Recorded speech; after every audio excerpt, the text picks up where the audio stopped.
Shalom. Estamos aquí probando un café con raíces con aroma a Torah. Mi esposa hace ¿Por qué? Porque me quedó rico mi café y huele delicioso. Tiene un buen aroma, ¿verdad? Ojalá la palabra de Dios en nosotros salga con aroma, de tal manera que muchos puedan olerlo y ser atraídos a la palabra de Dios, a nuestro Dios, ¿verdad? Y bueno, hoy nos corresponde hablar de la parashá Bet Midbar o Bat Midbar, que significa en el desierto de, en la aliyá número 4, que corresponde a Números 3, versículos 1 al 13. Así que prepara ahí esa sección de la escritura, Números 3, versículo 1 al 13, y pues vamos a ver de qué se trata esta sección, qué podemos aprender de esa sección. Pero antes de hacerlo, vamos a orar. Bendito eres tú, Señor, creador del cielo y de la tierra, que nos has dado tus mandamientos, que son buenos para nosotros, convenientes para nosotros, porque nos distinguen de este mundo. Somos tus distinguidos, Señor, y te ruego pues que tú hables a cada uno de nosotros y que este tiempo sea de edificación a muchos oyentes, que sea una palabra en nosotros sazonada con sal, con gracia, Señor, para cada uno de los que vayan a poner atención a esta sección. Háblanos tú, ayúdanos a ser congruentes con lo que aprendemos y tú sé exaltado en medio de tu pueblo, en medio de nosotros, Señor. Exáltate, que nosotros nos gozaremos delante de ti, exaltando tu nombre. Gracias te damos. Te lo pedimos todo agradecidos en el nombre de Yeshua. Amén. Amén. Y bien, pues prepara ahí tu Biblia en este capítulo 3 de Números y vamos a leer los primeros 4 versículos y a comentar un poquito de lo que está en esta escritura. Dice versículo 1 al 4 del capítulo 3 de Números. Estos son los descendientes de Aarón y de Moisés en el día en que Hashem habló a Moisés en el monte de Sinaí. Y estos son los nombres de los hijos de Aarón: Nadab el primogénito, Abiú, Eleazar e Itamar. Esos son los nombres de los hijos de Aarón, sacerdotes ungidos, a los cuales consagró para ejercer el sacerdocio. Pero Nadab y Abiú murieron delante de Hashem cuando ofrecieron fuego extraño delante de Hashem en el desierto de Sinaí, y no tuvieron hijos. Y Eleazar e Itamar ejercieron el sacerdocio delante de Aarón, su padre. Muy interesante lo que se acaba de comentar aquí, ¿verdad? Pero vamos a extender un poquito el contexto de estos nombres que aparecen aquí. Le voy a pedir a mi esposa que nos hable de ellos. Adelante. Bueno, en el primer versículo vemos que Aarón es de quien se va a hablar, o de sus descendientes también. Pero hay que ubicar también quién es Aarón, de dónde viene Aarón. Bueno, Aarón es de la tribu de Leví. Y recordemos entonces que Leví es el hijo de Jacob, es el tercer hijo de Jacob. Jacob es hijo de Isaac, Isaac es hijo de Abraham. Entonces ya tenemos desde el patriarca Abraham, que fue a quien Dios llamó de Ur de los Caldeos y le dio las promesas y el pacto. Entonces tenemos a Abraham, después a Isaac, después a Jacob, después a Leví. Leví tuvo 3 hijos, que fueron Gersón, Coat y Merari. Y Coat fue el padre de Amram, que es el padre de Aarón, Moisés y María. Estos son los ascendentes de Aarón. Y bueno, vemos aquí que Aarón tuvo 4 hijos. Y el primogénito es Nadab. Después siguen Abiú, Eleazar e Itamar. Pero dice aquí también que estos eran sacerdotes ungidos, o sea, Dios los había apartado para que les sirvieran. Y estaban también consagrados. O sea, ellos estuvieron, bueno, eso lo leemos en el libro de Levítico, estuvieron consagrados, hicieron todo lo que Dios le pidió a Moisés para que ellos fueran ungidos y consagrados para ejercer el sacerdocio.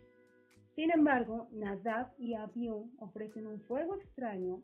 Fíjate, ya habían sido ungidos, ya habían sido consagrados, sí. Estaban listos para ejercer el sacerdocio y se les ocurre ofrecer un fuego extraño y ahí quedan delante del Señor, ¿verdad? Consumidos por el fuego. Personalmente digo, no, echaron a perder todo el proceso que ya habían pasado porque se les ocurrió ofrecer este fuego extraño.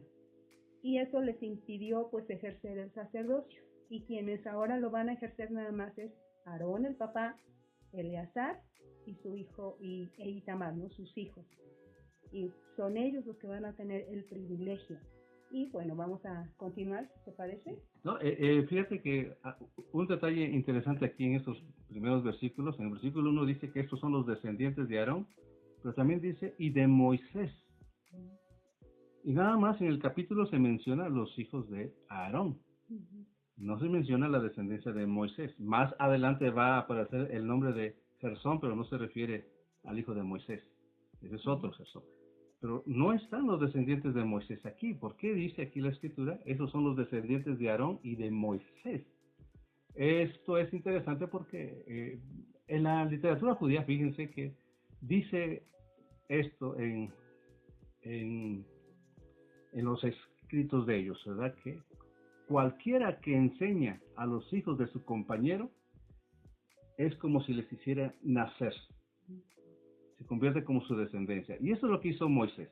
Moisés le enseñó a los hijos de Aarón el oficio del sacerdocio, ¿verdad? Durante una semana estuvieron aprendiendo cómo ejercer el sacerdocio y al octavo día empezaron su servicio.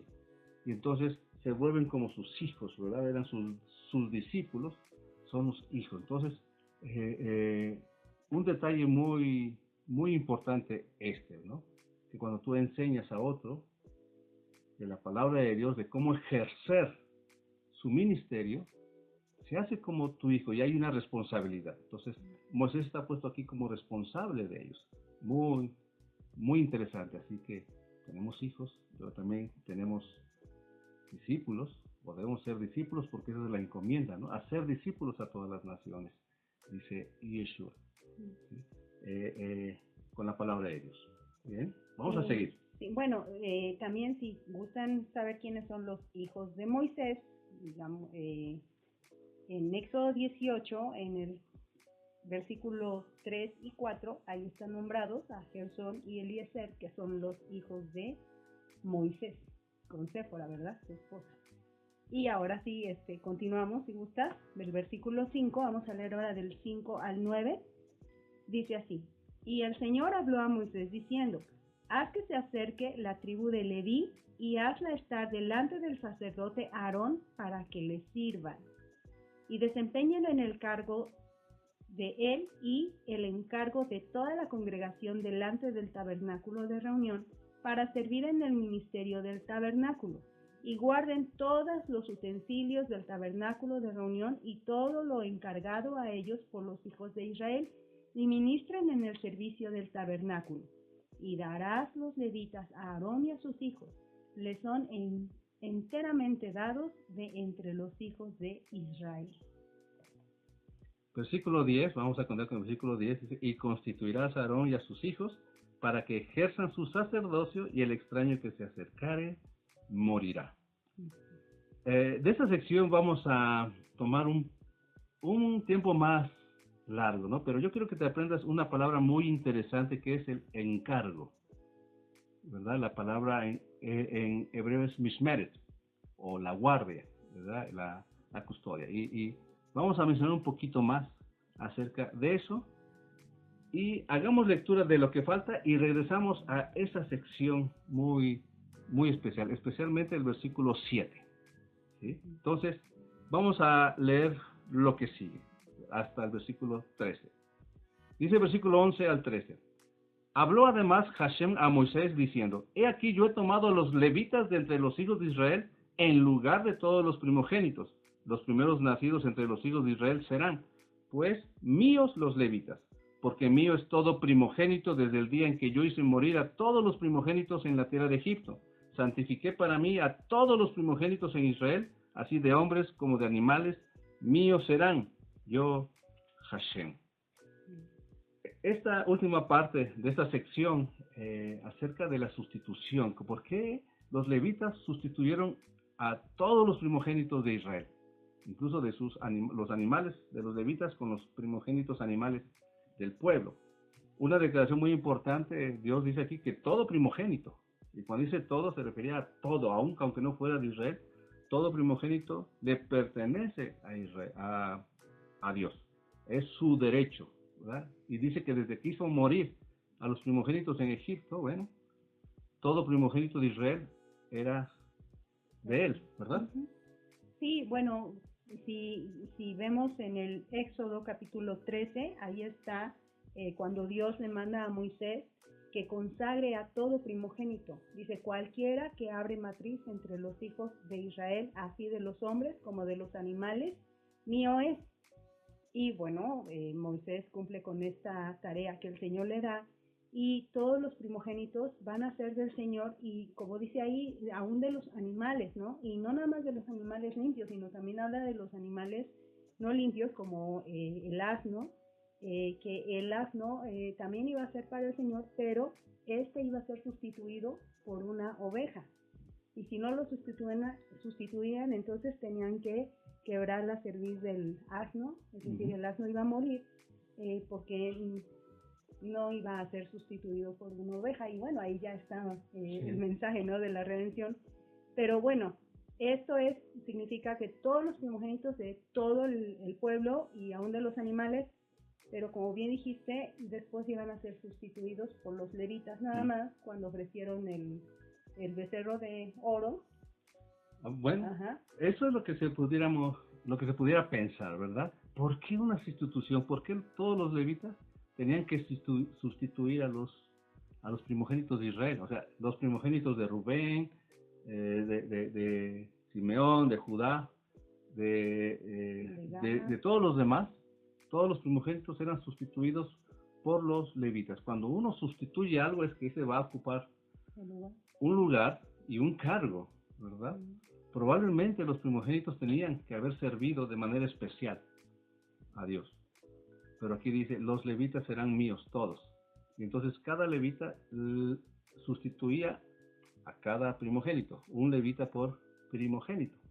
¿Por qué se llegó a esta sustitución? ¿Qué pasó? Y como dice mi esposa, tuvo que ver, muy probablemente, muy seguramente, con lo del becerro de oro. Antes del becerro de oro, Dios había dicho que este pueblo tendría que ser un reino de sacerdotes y gente santa, ¿no? Todos tenían que ser un reino de sacerdotes y gente santa. Y más probablemente con los primogénitos, ¿no?, que tenían responsabilidades. El primogénito era el responsable, por ejemplo, en la muerte de sus padres. Es decir, cuando se morían sus padres, él tenía que hacer todo el ritual.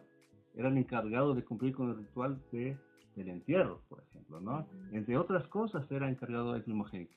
Y entonces aquí van a ser sustituidos por los levitas. Si ustedes recordarán la historia, cuando Moisés baja del monte Sinaí de hablar con Dios con las tablas, ve a todo el pueblo entregado a la idolatría con el becerro de oro. Se enoja, rompe las tablas, quema al becerro, y lo hace polvo, lo echa al agua y todos les hace tomar a todos el agua que tenía el polvo del becerro de oro. Si quieres lo leemos en Éxodo 32 rápidamente. 25 dice, y viendo Moisés que el pueblo estaba desenfrenado porque Aarón lo había permitido para vergüenza entre sus enemigos, se puso Moisés a la puerta del campamento y dijo, ¿quién está por el Señor? Júntese conmigo. Y se juntaron con él todos los hijos de Leví. Y él les dijo, así ha dicho el Señor, el Dios de Israel, poned cada uno su espada sobre su muslo, pasad y volver de puerta a puerta por el campamento y matad cada uno a su hermano y a su amigo y a su pariente. Y los hijos de Leví lo hicieron conforme al dicho de Moisés y callaron del pueblo en aquel día como 3,000 hombres.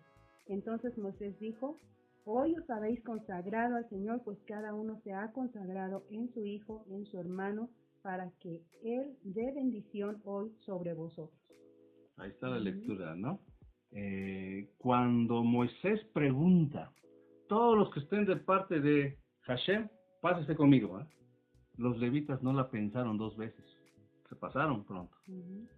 Los otros, lastimosamente, pues no, muchos no, ¿verdad? Entonces los levitas sufrieron un dolor terrible al acabar con aquellos que rechazaron estar de parte de Dios, que no lo decidieron.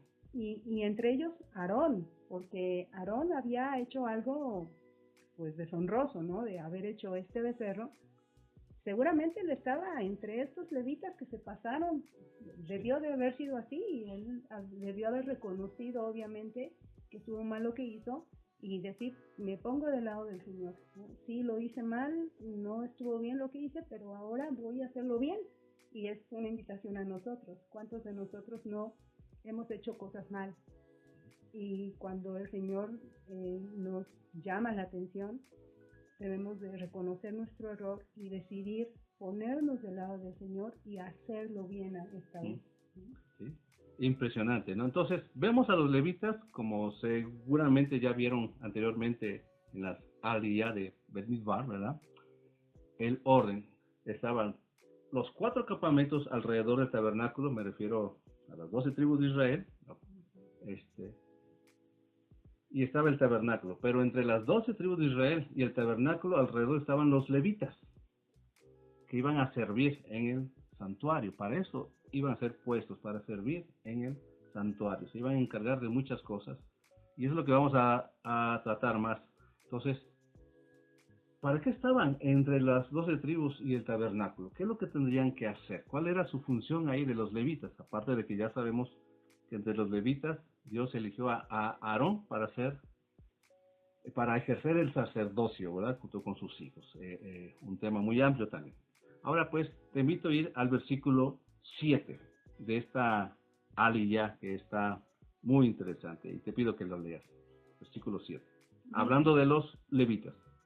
Dice, y desempeñen el encargo de él y el encargo de toda la congregación delante del tabernáculo de reunión para servir en el ministerio del tabernáculo. Lee también el 8, por favor. Y guarden todos los utensilios del tabernáculo de reunión y todo lo encargado a ellos por los hijos de Israel y ministren en el servicio del tabernáculo. Ahí tenemos el encargo de los levitas. Esa palabra mishmer que te pedí que te aprendieras, ese encargo, esa guardia, esa custodia de los levitas. Se iban a encargar de todos los utensilios. Ahora, esto tendría un orden, por supuesto, una instrucción de cómo hacerlo, no era como se les antojara. Ellos iban a estar a la disposición de los sacerdotes, de Aarón y sus hijos. Y eso se ve más adelante. Hoy no lo vamos a tocar, no nos corresponde, pero sí vamos a ver algo importante. Dice el versículo 7, y tengo aquí la Biblia hebraica, y voy a leer las primeras palabras del versículo 7. Dice así, dice, Besmarru et mismarto, esto es, hablando de los levitas, y que protejan, y que vigilen, ahí ponen, en la Reina Valera pone, y desempeñen, y que protejan, que guarden, que vigilen, que custodien la guardia de él, se refiere a Aarón, que custodien la guardia de Aarón, o sea, de la responsabilidad de Aarón. Ellos eran responsables de vigilar la responsabilidad de Aarón, de proteger la responsabilidad de Aarón. Que Aarón, recordemos que en el tabernáculo estaba a la puerta, junto con Moisés, para recibir los sacrificios, los animales, y el sumo sacerdote entrar una vez al año hasta el lugar más santo. Nadie podía entrar ahí. Ni los levitas, por supuesto, no tenían que hacerlo. Entonces, que protegieran la guardia de Aarón. Besmarru, ¿verdad? Protejan, cuiden, vigilen la vigilancia, la guardia de Aarón. Protejan la responsabilidad de Aarón. Y no solo eso, dice después, ver mishmeret, otra vez, bismeret. Ver mishmeret kol haidá, esto es, y protejan también la guardia de toda la congregación, de todo el pueblo. Es decir, no solo es proteger la responsabilidad del sacerdote y de los sacerdotes, también proteger la guardia de todo el pueblo, de todas las 12 tribus de Israel, proteger la responsabilidad de ellos. Los levitas estaban en medio del tabernáculo y las 12 tribus, recordemos eso. Ellos tenían la responsabilidad de velar por la responsabilidad del pueblo y de los sacerdotes. Y termina diciendo, Livnet o o el Moed, es decir, literalmente dice para las caras de la tienda de la cita, de la tienda de reunión, que se refiere al tabernáculo, ¿verdad? Tenían los 4 lados el tabernáculo, que tenían que protegerlo, ¿sí? Delante del tabernáculo. Después termina diciendo la Avot Avodat Hamishkan, esto es para el servicio del tabernáculo, es decir, para el ministerio es lo que se traduce. Pero algo que podemos aprender, bueno, muchas cosas podemos aprender de esta sección y nos pareció conveniente esta parte que dice: vigila la guardia de los sacerdotes y del pueblo, vigila la responsabilidad de ellos. Y esto es algo que nos enseña mucho a nosotros, en cualquier ámbito, en tu trabajo, en la familia, en la escuela, en el matrimonio, con los hijos. ¿Cómo protejo la responsabilidad de otro? Yo tengo una responsabilidad por proteger la responsabilidad de otro. ¿Cómo podemos aprenderlo? ¿De dónde podemos sacar otra sección así? Yo te invito a que leamos tantito la carta a los Gálatas, capítulo 6, versículo 2. Vamos a leer del 2 al 5, y le voy a pedir a mi esposa que lea del versículo 2 al 5, y vamos a poner especial atención en el versículo 2 y el versículo 5, pero leamos del 2 al 5. Dice así: sobrellevad los unos las cargas de los otros, y cumplid así la ley de Cristo. Porque el que se cree ser algo, no siendo nada, a sí mismo se engaña. Así que cada uno someta a prueba su propia obra, y entonces tendrá motivos de gloriarse solo respecto de sí mismo y no en otro, porque cada uno llevará su propia carga. Muy bien, tenemos dos versículos que pudieran parecer contradictorios, pero no. Dice el versículo 2, sobrellevar los unos las cargas de los otros y cumplir así la ley de Mashiach, la ley de Cristo. Vemos a los levitas cumpliendo esa ley del Mesías, ¿verdad? Sobrellevando la carga de los sacerdotes y la carga de todo el pueblo. ¿Qué significa sobrellevar la carga? Porque el versículo 5 aclara que cada uno va a dar cuenta de su propia carga, cuenta de su propia responsabilidad, de su propia guardia. Pero yo puedo participar por ejemplo, con mi esposa, yo puedo ayudarle a sobrellevar su carga. ¿Cuál es la carga de ella? ¿Cuál es tu mandamiento sobre mí, por ejemplo? El de ser tu ayuda idónea. ¿Qué más? ¿Qué dice la Escritura acerca de mi responsabilidad para con ella y la responsabilidad de ella para conmigo? ¿Qué es lo que debe hacer? Por ejemplo, yo debo de amarla. Yo debo de amar a mi esposa. Esa es mi responsabilidad. ¿Cuál sería la tuya? Respetarte. Por ejemplo, ella es el respeto, ¿no? También necesito amor. Pero una de las cosas que el hombre necesita de manera natural e importante e indispensable es el respeto. Su responsabilidad de ella es respetarme. ¿Cómo le ayudo? ¿Cómo yo me responsabilizo? ¿Cómo protejo la guardia de ella? La custodia de ella, que es respetarme? Respondiéndole yo con amor, amándola, cuidándola, sosteniéndola, ¿verdad? Proveyendo a ella. Y entonces su carga ya no es tan pesada. Ella va a dar cuenta de su propia carga, de su propia guardia, pero yo le puedo ayudar a sobrellevar. Le hago el mandamiento más fácil. Igual ella, ¿verdad? ¿Cómo sobrelleva mi carga? Bueno, algo importante, ¿no? En Efesios 6 también habla de respecto a la mujer, que debe de respetar a su marido, que es lo que citamos.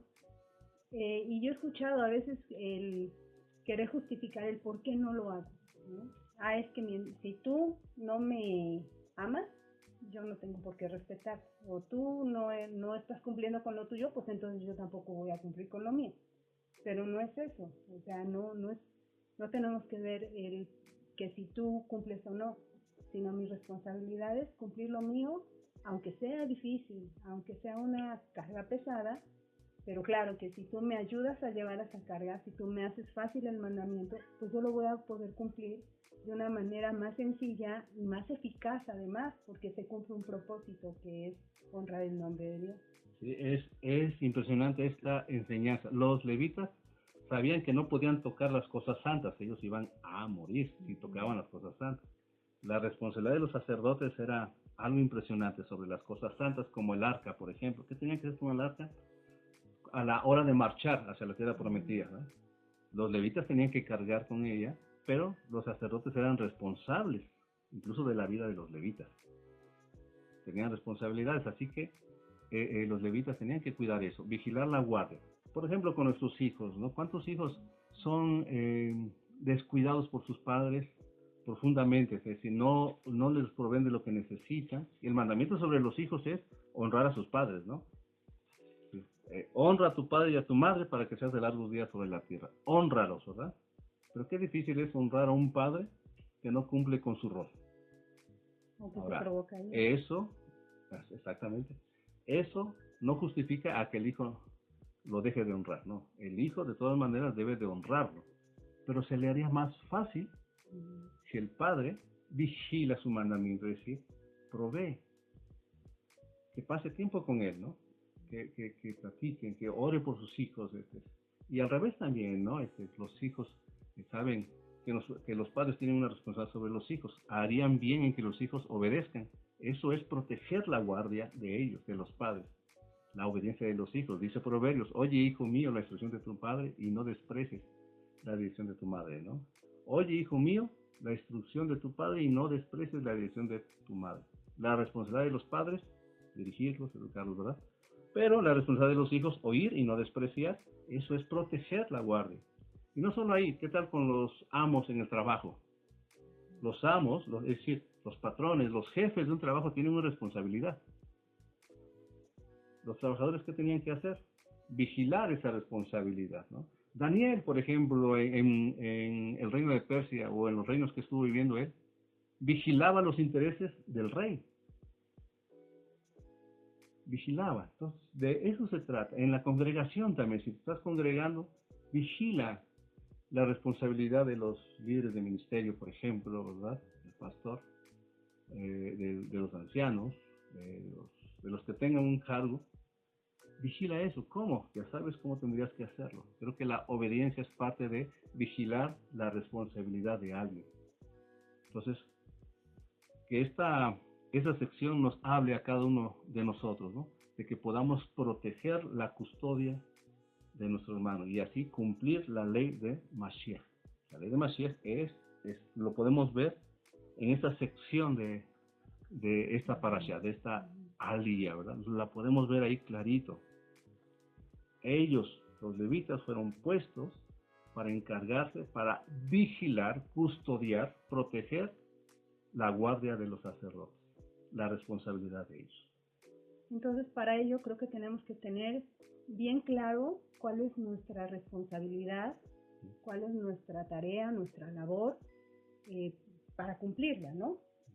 Yo sé que tengo que cumplir con estas cosas y ser específico, pero también es importante, bueno, dentro de la familia saber qué responsabilidades toca a cada uno de los miembros, porque si no lo sabemos, ¿cómo vamos a ayudarles, ¿no? Y cómo vamos a enseñar también a cumplir sus responsabilidades.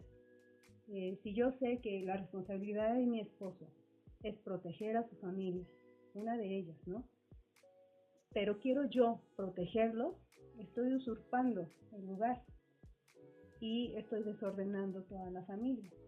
A mis hijos ya no les estoy enseñando a honrar a su padre porque yo misma les estoy dando un mal ejemplo de cómo pasar por alto tu autoridad. Y bueno, en casa siempre, ¿no? Les digo a los hijos, si tu papá lo dijo, se cumple. Y hay veces, ¿no? Que reciben una orden y de repente llego yo, les doy otra orden y me dicen, ay, pero papá nos ordenó hacer esto.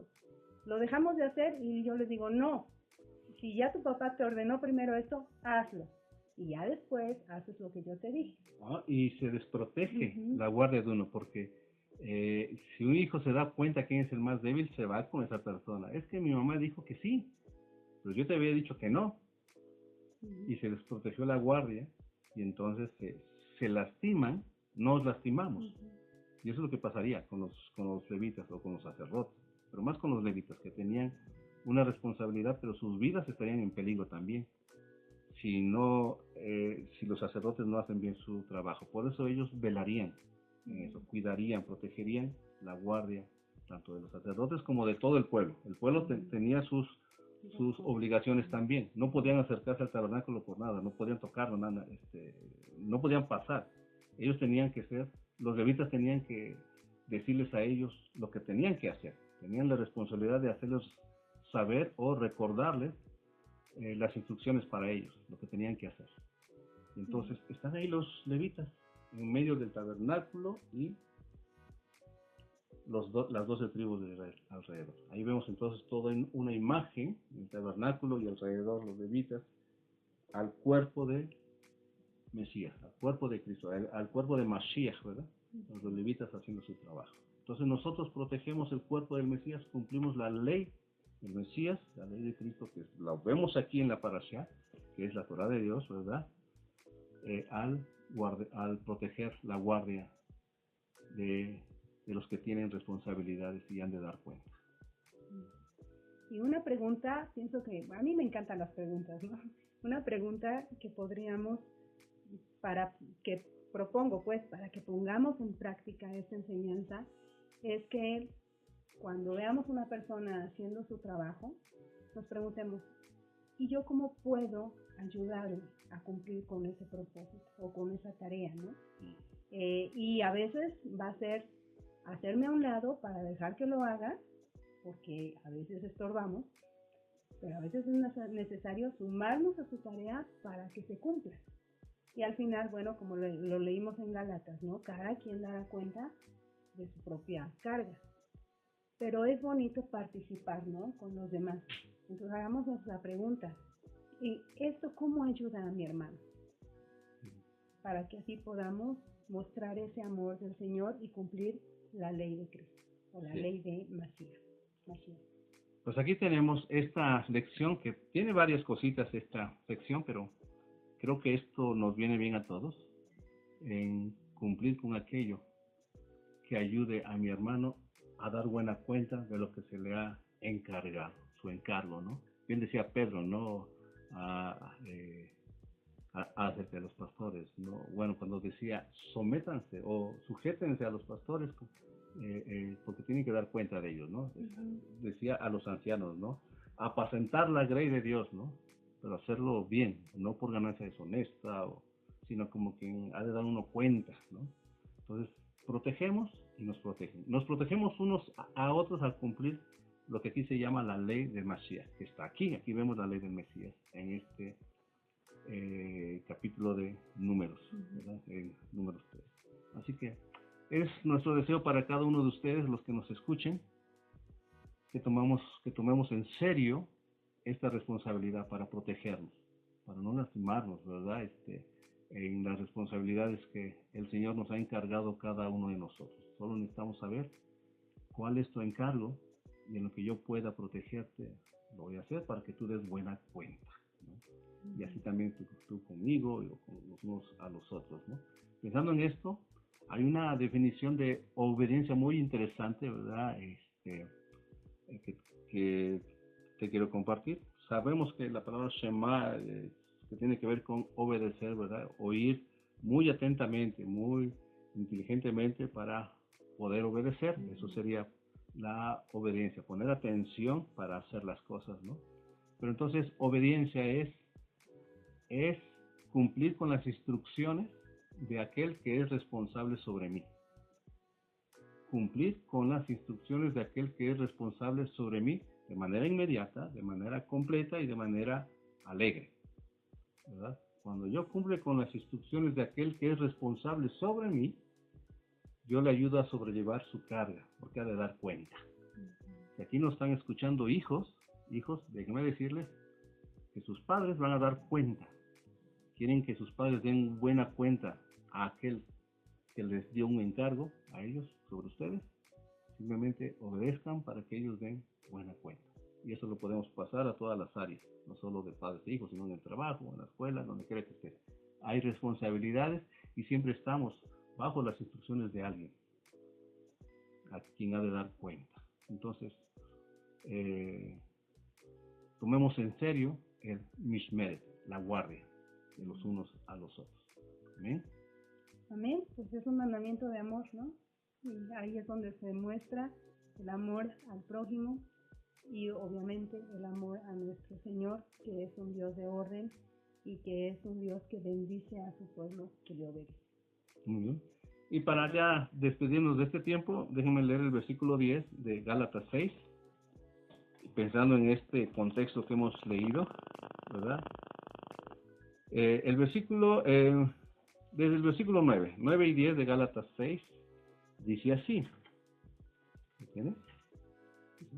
Dice, no nos cansemos, pues, de hacer bien, porque a su tiempo segaremos si no desmayamos. Así que, según tengamos oportunidad, hagamos bien a todos, y mayormente a los de la familia de la fe. Y aquí tenemos la familia de los levitas, protegiendo a su familia, a todo Israel, ¿verdad? Haciendo bien, mayormente a ellos. Amén. Vamos a orar y dar gracias por este tiempo. Bendito Dios, gracias Señor por el bien que tú tienes con cada uno de los que tú has llamado, con cada uno de los de tu pueblo.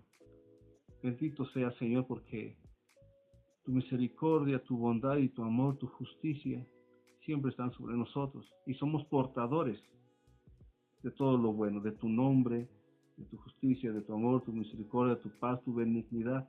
Y queremos dar buena cuenta de ellos, Señor. Tú nos has responsabilizado con estas cargas. Nos has responsabilizado de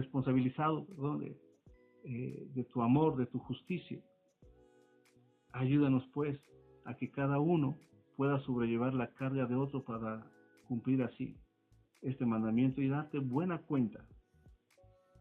Y gracias por todos los que nos escuchan y que tú hablas al corazón de cada uno de ellos para tomar en serio su papel, en serio su función, su rol, al llamado que tú le has dado. Te rogamos, pues, Señor, bendición para con tu pueblo y que tu pueblo se porte como lo que es, un pueblo santo, distinguido por tus mandamientos y que puedan ver el amor del Mesías en ellos para que sepan que somos tus discípulos, porque así nos ha sido dado el mandamiento. En esto conocerán que son tus discípulos, cuando nos amemos unos a otros. Y esto, de sobrellevar las cargas los unos a los otros, es amor que viene de arriba, el amor tuyo. Gracias te damos, Señor. Así, a ti sea pues la gloria y la honra en el nombre de Jesús. Amén. Amén. Bendiciones. Bendiciones, mis hermanos.